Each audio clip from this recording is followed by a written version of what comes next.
There may be new rules of the road when it comes to trade. Representatives of the US, Canada, and Mexico are meeting to renegotiate the North American Free Trade Agreement, otherwise known as NAFTA, and that could impact products we use and consume every single day.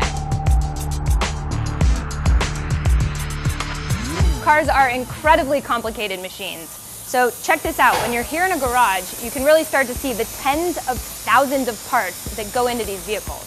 So NAFTA has led automakers and suppliers to invest in these complex supply chains that spread across the continent so that all of these parts are relatively cheap to make and the end product, the car, is affordable for consumers to buy. Do most people understand how complicated cars are when they come in? They don't. No idea? They don't. Yeah, they have no idea. For example, a car made in an American factory might include seats and brakes assembled in Mexico, bumpers and plastic produced in Canada, and airbags made in Japan. Under current NAFTA rules, 62.5% of the content of a car has to originate in North American countries for that vehicle to be tariff-free. But that number might change. The Trump administration says it wants to update and strengthen the rules of origin. That could mean raising the thresholds and tightening rules for subcomponents. The Trump administration's goal is to promote U.S. manufacturing. But if the terms are too strict, the rules could backfire. Car companies might move manufacturing elsewhere, and prices could rise.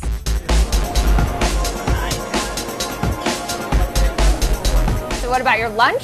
NAFTA has actually helped make foods relatively affordable, available, and pretty easy to buy. This top-rated restaurant buys its ingredients all over the continent. Avocados are mainly sourced from Michoacan, same as the limes. Our tomato comes from Baja California, San Quintin. And then we have, cilantro, onions from Guerrero. What about the meats? All our meats are from the U.S. All our proteins are from the U.S. Come from the two major beef distributors, so it comes from all over the nation. These tacos are a perfect example of how interconnected the North American agriculture and dairy industries are. The U.S. imported $10.5 billion worth of fruits and vegetables from Mexico last year. That includes more than 80% of our avocados and roughly 1/3 of our tomatoes. Alternatively, Mexico imports more American corn than any other country, totaling $2.6 billion in 2016. And while the U.S. is a top producer of pork, beef, and chicken, we also import $2.2 billion worth of red meats from Canada and $1.5 billion worth of live animals. And then there's dairy, a point of contention between the countries, especially given Canada's long-standing rules to support prices for domestic dairy farmers and keep imports at bay. Farmers, ranchers, producers, and restaurant owners will be watching NAFTA negotiations closely. They fear that protectionist trade policies would make it more expensive to produce products. Then there are your clothes. A National Retail Federation spokesman said, Americans don't make clothes, they make the market for clothes. Take this shirt, for example. The tag says, made in the USA with imported materials. That's code for garments are complicated.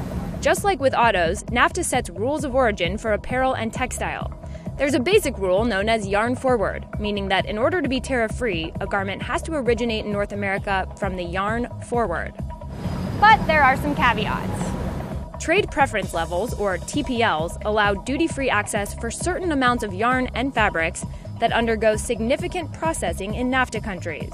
And the rules aren't as strict for fabrics that are in short supply in North America, like silk and linen. The apparel and textile industry has cautioned the administration against tightening those kind of rules.